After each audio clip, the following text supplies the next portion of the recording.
Hello everyone, welcome to High Octane Academy.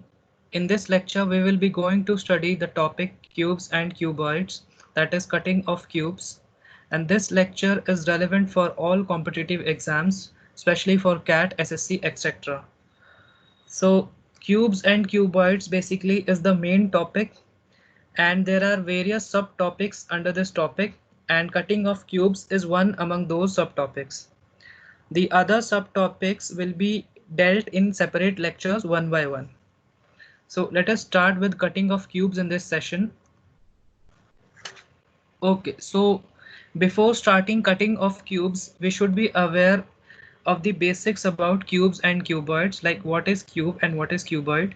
So as we know that cube, it is a 3D solid object which is bounded by 6 square faces. मतलब कि cube एक ऐसी 3D figure है, एक ऐसी 3D solid object है जिसमें आपके 6 स्क्वायर फेसेस होते हैं। तो स्क्वायर फेसेस हैं, इसका मतलब क्या है कि आपकी सारी की सारी साइड्स इसमें क्या होती है, इक्वल होती हैं किसी भी क्यूब्स में। तो क्यूब की साइड्स के लिए हम एक वर्ड यूज करते हैं जिसको बोलते हैं एज। तो ये इसके लिए हम साइड यूज नहीं करते, एज वर्ड यूज करते हैं। सो क्यूब की कितने एजेस होते हैं, 12 एजेस होते हैं। फेस इसके कितने होते हैं, 6 फेस होते हैं। फेस मतलब सरफेसेस। और इसके वर्टेक्स कितने होते हैं, 8 वर्टेक्स होते हैं। वर्टेक्स हम इनको बोलते हैं जो कॉर्नर पॉइंट्स होते हैं हमारे। हम इसका एग्जांपल अपने एक रूम की तरह भी ले सकते हैं। वैसे तो हमारा रूम एक क्यूबॉइड होता है, बट लेकिन उसके एज, फेस और वर्टेक्स, क्यूब और क्यूबॉइड्स के number of edges, number of faces और नंबर ऑफ वर्टेक्स वो सेम होते हैं। सो हम रूम का एक एग्जांपल ले सकते हैं, उसके थ्रू हम समझ सकते हैं कि एजेस क्या होते हैं हमारे, कॉर्नर्स, वर्टेक्स क्या होते हैं और सरफेसेस क्या होते हैं। सो सरफेसेस जैसे कि टॉप, डाउन, लेफ्ट और आपका राइट और फ्रंट एंड बैक। सो ये सारे आपके सरफेसेस हो गए। एजेस जो होती हैं वो आपकी साइड्स हो गई, मतलब रूम में जितनी भी हमारी लाइंस होंगी those will be edges. And corners आपके जितने आपके कोने होंगे जहाँ पे आपके एजेस मीट कर रहे होंगे। सो similarly, a cuboid, it is also a 3D solid object, but it is bounded by 6 rectangular faces. That is, the length of edges, it will not be equal this time. मतलब cuboid हमारा एक ऐसा 3D solid object होता है जो कि 6 rectangular faces से bounded होता है। इसमें मतलब क्या होता है, जितने भी हमारे एजेस होते हैं वो अलग होते हैं, क्योंकि रेक्टेंगल में लेंथ और ब्रेड्थ ये अलग अलग होती है। तो लेकिन number of faces, number of edges और नंबर ऑफ वर्टेक्स वो सेम रहते हैं, जैसे क्यूब में जो होते हैं। इसमें भी 8 कॉर्नर्स होते हैं, 12 एजेस होते हैं और हमारे 6 सरफेसेस होते हैं। अब हम आते हैं क्यूब कटिंग के कंसेप्ट पे। तो क्यूब कटिंग के कंसेप्ट से पहले एक एग्जांपल लेट कर लेते हैं। लेट अस से हमारे पास एक लाइन है, उसको हम, लेट से हमारे पास एक लाइन है 6 सेंटीमीटर की, उसको हम 3 इक्वल पार्ट्स में डिवाइड करना चाहते हैं। तो हमें क्या करना पड़ेगा, 6 सेंटीमीटर को 3 इक्वल पार्ट्स में डिवाइड करने के लिए 2-2 सेंटीमीटर पे कट मार्क करने पड़ेंगे। लेकिन कितने कट मार्क करने पड़ेंगे, सिर्फ 2 ही कट मार्क करने पड़ेंगे। वो अपने आप 3 इक्वल पार्ट्स में डिवाइड हो जाएगा। सो हम यहाँ से एक फैक्ट ये इन्फर कर सकते हैं कि हमारे जितने भी नंबर ऑफ कट्स होते हैं वो हमेशा हमारे टोटल नंबर ऑफ पीसेस से एक कम होते हैं। मतलब अगर हमें 3 पीसेस चाहिए होते हैं तो हमें कट सिर्फ 2 ही लगाने पड़ते हैं। सो वही चीज यहाँ पे लिखी है, that for n cuts mutually parallel to the base we get n+1 solid basis. मतलब कि जैसे ये ब्लू कलर में जो क्यूब दिया हुआ है, इसमें अगर मैं किसी भी एक बेस के अलोंग कट मार दूं, जैसे अगर हम नीचे दिया हुआ है, अगर हम सिर्फ कट 1 यहाँ पे लगाते तो हमें कितने पीसेस यहाँ पे ऑब्टेन हो जाते हैं, 2 पीसेस ऑब्टेन हो जाते हैं। एक ऊपर वाला हाफ, एक नीचे वाला हाफ। अगर मैं 2 कट लगा देता इसी डायरेक्शन में तो हमारे पास 3 पीसेस ऑब्टेन होते। तो इसलिए हमेशा for n cuts we get n+1 solid pieces. अब लेकिन अगर हम एक डायरेक्शन में कट ना लगाकर अगर अलग अलग डायरेक्शंस में कट लगाते हैं तो हमारे कितने पीसेस बनेंगे, वो भी हम निकाल सकते हैं। कि अगर हम x एक्सिस में मान लीजिए x कट लगाते हैं, हम y एक्सिस में y कट्स लगाते हैं और हम z एक्सिस में z कट्स लगाते हैं, तो जो पीसेस हमें मिलेंगे वो कितने मिलेंगे, वो हम निकाल सकते हैं फंडामेंटल प्रिंसिपल ऑफ मल्टीप्लिकेशन से। ये हमारा प्रिंसिपल ऑफ काउंटिंग का एक प्रिंसिपल होता है। ये हमने एक सेपरेट वीडियो में ये चीज समझा रखी है कि there are two kinds of principles of counting, one is principle of addition and the other is principle of multiplication. So ये दोनों आप उस वीडियो में जाके समझ सकते हैं। तो फिलहाल मैं यहाँ पे इसको डायरेक्टली अप्लाई कर रहा हूँ कि एक्स एक्सिस में अगर x प्लस वन कट्स हैं, सॉरी एक्स एक्सिस में अगर x कट्स हैं, y एक्सिस में अगर y कट्स हैं, z एक्सिस में अगर z कट्स हैं, तो x एक्सिस में अगर हम x कट लगा रहे हैं तो वहां से हमें कितने पीसेस मिलने चाहिए थे, x प्लस वन, क्योंकि नंबर ऑफ पीसेस हमेशा नंबर ऑफ कट से एक ज्यादा होते हैं। सिमिलरली अगर हम y कट लगा रहे हैं y एक्सिस में तो हमें कितने पीसेस मिलने चाहिए थे, y प्लस वन। और अगर हम z एक्सिस में z कट्स लगा रहे हैं तो हमें कितने पीसेस मिलने चाहिए थे, z प्लस वन। अब क्योंकि ये तीनों कट्स हम लगा रहे हैं, ये इंपॉर्टेंट है, मतलब कि हम तीनों ही कट्स लगाएंगे यहाँ पे, तो यहाँ पे एक एंड वाला सेंस आ रहा है। सो एक एंड वाला सेंस आ रहा है, सो हमें फंडामेंटल प्रिंसिपल ऑफ मल्टीप्लिकेशन यहाँ पे लगाना पड़ेगा, इसलिए हमें इन सारी पॉसिबिलिटीज को मल्टीप्लाई करना पड़ेगा। इसीलिए total number of pieces obtained with x cuts in the x axis, y cuts in the y axis and z cuts in the z axis, that should be equal to x plus one into y plus one into z plus one. इसमें एक ध्यान देने वाली बात ये भी है कि हमें जितने भी पीसेस यहाँ पे कटिंग के बाद मिलेंगे वो ज़रूरी नहीं हो कि क्यूब्स ही हो, वो क्यूबॉइड्स भी हो सकते हैं। सो हमें सिर्फ इसलिए बार बार सिर्फ वर्ड यूज़ करना है यहाँ पे पीसेस। उन पीसेस में हमारे क्यूब्स भी हो सकते हैं, क्यूबॉइड्स भी हो सकते हैं। Let us proceed to the next slide in which we have to study the minimum number of pieces with given number of cuts। मतलब अगर अब हमें नंबर ऑफ कट्स अगर यहाँ पे दिए हो और हमें मिनिमम नंबर ऑफ पीसेस चाहिए हो, मतलब हमें कट्स इस तरह लगाने हैं कि हमें मिनिमम नंबर ऑफ पीसेस मिले। सो वो हम कैसे कर सकते हैं, so for minimum number of pieces all the cuts they should be made in the same axis. मतलब हमें जितने भी कट्स दिए होंगे क्वेश्चन में वो हमें हमेशा सेम एक्सिस में ही लगाने हैं to get the minimum number of pieces. अगर हम और कोई अरेंजमेंट करेंगे तो हमारा आंसर कभी भी मिनिमम नहीं आ पाएगा। जैसे फॉर एग्जांपल अगर हम एक एग्जांपल इसमें ले कि टोटल नंबर ऑफ कट्स मान लीजिए आपके 12 है और हमें वो अरेंजमेंट निकालना है कट्स का जिससे हमें मिनिमम नंबर ऑफ पीसेस मिल पाए। सो वो अरेंजमेंट क्या होगा, वो अरेंजमेंट होगा कि हमें ये 12 के 12 कट एक ही एक्सिस पे लगाने पड़ेंगे।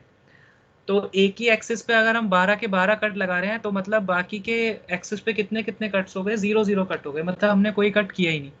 तो नंबर ऑफ पीसेस कैसे निकालेंगे, 12 प्लस वन, मतलब क्योंकि हमने जिस एक्सिस पे 12 कट्स लगाए हैं उस एक्सिस से हमें 12 प्लस वन पीसेस मिलेंगे, बाकी में 0 प्लस वन और 0 प्लस वन। तो इन सबको अगर मल्टीप्लाई करेंगे तो आंसर आएगा 13 into one into one which is equal to 13। आप अगर कोई और अरेंजमेंट इसमें लेके देख लो तो आपका आंसर हमेशा 13 से ज़्यादा आएगा। जैसे मैं एक एग्जांपल इसमें लेता हूँ कि अगर मैं ये 12 के 12 कट एक एक्सिस पे ना लगा के, मान लीजिए 11 कट मैं एक एक्सिस पे लगा रहा हूँ और एक कट मैं दूसरे एक्सिस पे लगा रहा हूँ और तीसरे एक्सिस पे अभी भी हम कोई कट नहीं लगा रहे हैं। सो इस अरेंजमेंट से अगर मैं नंबर ऑफ पीसेस काउंट करूंगा तो आंसर आएगा 11 plus one into one plus one into 0 plus one, क्योंकि 11 कट हमने एक एक्सिस पे लगाए तो वहां से हमें 11 प्लस वन पीसेस मिले। एक कट हमने दूसरे एक्सिस पे लगाया तो वहां से हमको 1 प्लस वन पीसेस मिले। तीसरे पे हमने कोई कट नहीं लगाया, वहां से हमको 0 प्लस वन पीसेस मिले। फंडामेंटल प्रिंसिपल ऑफ मल्टीप्लिकेशन जब हम यहाँ पे लगाएंगे तो हमें इन सबको मल्टीप्लाई करना पड़ेगा, यानी हमारा आंसर हो जाएगा 12 into two into one which is equal to 24। So जैसे ही हमने यहाँ पे अरेंजमेंट चेंज किया, एक कटी जब हमने दूसरे एक्सेस पे ट्रांसफर किया तो हमारा आंसर इतने बड़े नंबर से वैरी कर गया, मतलब 13 से सीधा आंसर हमारा 24 हो गया। तो इसलिए मिनिमम नंबर ऑफ पीस हमेशा सिर्फ इसी अरेंजमेंट से पॉसिबल है कि आप सारे के सारे कट एक ही एक्सेस में लगा दो। Let us proceed to the next slide in which we have to determine the number of cuts that should be applied to get the maximum number of pieces। मतलब अब हमें जैसे लास्ट स्लाइड में minimum number of pieces चाहिए थे, यहाँ पे हमें मैक्सिमम नंबर ऑफ पीसेस चाहिए, तो हम कट्स किस तरह इसमें लगाएं। तो मैक्सिमम नंबर ऑफ पीसेस के लिए हमें जितने भी टोटल नंबर ऑफ कट्स दिए होंगे उसको हम हमेशा 3 इक्वल पार्ट्स में डिवाइड कर देंगे। जैसे सपोज नीचे एक एग्जांपल दिया है, if there is a total number of 12 cuts, तो मैक्सिमम नंबर ऑफ पीसेस के लिए ये 12 कट्स को 3 इक्वल पार्ट्स में डिवाइड कर देते हैं, यानी कि कितना हो जाएगा 4 4 4। यानी अगर 4 कट्स हम हर एक एक्सिस पे लगा दें तो हमारे जो नंबर ऑफ पीसीज आएंगे वो हम हमेशा मैक्सिमम नंबर ऑफ पीसीज हमारे आएंगे इसमें। तो अगर हम 4 कट्स हर एक एक्सिस में लगाते हैं तो हमारे नंबर ऑफ पीसीज कितने आएंगे यहाँ पे, वो आएंगे 4+1 इंटू 4+1 इंटू 4+1, यानी कि 125 पीसीज आएंगे। यहाँ पे ये नंबर ऑफ क्यूब्स लिखा है, ये मिसलीडिंग टर्म है, यहाँ पे नंबर ऑफ पीसेस लिखा होना चाहिए था। सो ये एक आप करेक्शन यहाँ पे कर लेना कि नंबर ऑफ क्यूब्स की जगह यहाँ पे नंबर ऑफ पीसेस आएगा, क्योंकि ये ज़रूरी नहीं है कि पीसेस हमारे क्यूब्स ही हो, वो क्यूबॉइड्स भी हो सकते हैं। इनके अलावा अगर हम कोई भी अरेंजमेंट यहाँ पे लेंगे तो वो हमेशा नंबर ऑफ पीसेस हमें मैक्सिमम नहीं देगा। तो ये आप ट्राई कर सकते हैं अपने आप। जैसे अगर मैं 4 डिस्ट्रीब्यूट ना करके 3 5 4 अगर कर देता तो आंसर आता 3+1 इंटू 5+1 इंटू 4+1, तो ये हो जाता 3 इंटू 6 इंटू 5, सो वो 120 आता, जो हमारा 125 से कम है। दूसरा केस इसमें ये बनता है कि अभी तो हम यहाँ पे नंबर ऑफ कट्स को 3 इक्वल पार्ट में डिवाइड कर पा रहे हैं। अगर किसी क्वेश्चन में टोटल नंबर ऑफ कट्स ऐसे दिए हों कि उसको हम 3 इक्वल पार्ट्स में डिवाइड नहीं कर पा रहे हो, तो उस केस में हम लोग क्या करेंगे, जैसे 14 अगर टोटल नंबर ऑफ कट्स होता तो हम क्या करते, तो हम नियरेस्ट 3 का मल्टीपल कंसीडर कर लेते हैं। जैसे 14 का नियरेस्ट मल्टीपल 15 होता है, तो हमारा 15 को अगर हम डिवाइड करेंगे तो इक्वल पार्ट्स में कैसे डिवाइड होगा, 5 5 5 इस तरह से डिवाइड होता। बट लेकिन यहाँ पे 15 ना होके 14 है, तो मतलब हमें एक नंबर कम करना पड़ेगा, तो वो हम तीनों में से किसी भी एक फैक्टर में कम कर देते हैं। तो जैसे हमने थर्ड वाले फैक्टर में यहाँ पे कम कर दिया, 4 हो गया वो। तो कितना अरेंजमेंट आया हमारा, 5 5 4। यानी कहने का मतलब ये है कि जब भी 3 का मल्टीपल ना हो टोटल नंबर ऑफ कट्स, तो उस केस में हम हमेशा इस तरह से डिवाइड करते हैं टोटल नंबर ऑफ कट्स को कि जो भी हमारे 3 ये टर्म्स हैं उसमें आपस में मिनिमम डिफरेंस हो। तो मिनिमम डिफरेंस करने का तरीका यही है कि आप उसको नियर, जो भी नियर बाय 3 का मल्टीपल होगा उसको कंसीडर कर लो, उसको 3 इक्वल पार्ट्स में डिवाइड करके नंबर आपका जितना नियर बाय मल्टीपल से कम है उतना यहाँ पे डिक्रीज कर दो। सो इसलिए यहाँ पे जैसे हमारे 5 5 4 जो अरेंजमेंट आया, अगर वो अरेंजमेंट हम लगाएं तो नंबर ऑफ पीसेस इस अरेंजमेंट से कितने आएंगे, 5+1 into 5+1 into 4+1, so the answer it should be 180। इसके अलावा अगर हम कोई भी अरेंजमेंट लेंगे तो हमारा आंसर कभी भी मैक्सिमम नहीं आ पाएगा। तो हम लोग ट्राई कर सकते हैं कोई और अरेंजमेंट लेके। जैसे अगर हम 5 5 4 ना लेके अगर मैं 6 4 4 ले लेता यहाँ पे, तो हमारे नंबर ऑफ पीसेज उस केस में आते हैं 6+1 इंटू 4+1 इंटू 4+1, यानी 7 into 5 into 5, which is equal to 7 into 25 and that is equal to 175, जो कि आपका 180 से कम है। सो मैक्सिमाइज करने के लिए हमें सिर्फ यही करना पड़ेगा इस केस में। Let us proceed to the next slide, जिसमें हमें अब ठीक उल्टी चीज पढ़नी है जो हमने पिछली 2 स्लाइड्स में पढ़ी है। पिछली 2 स्लाइड्स में हमने पढ़ी है मैक्सिमम और मिनिमम नंबर ऑफ पीसेस कैसे निकालते हैं with given number of cuts. इसमें हमें पढ़ना है मैक्सिमम और मिनिमम नंबर ऑफ कट्स कैसे निकालते हैं with given number of pieces.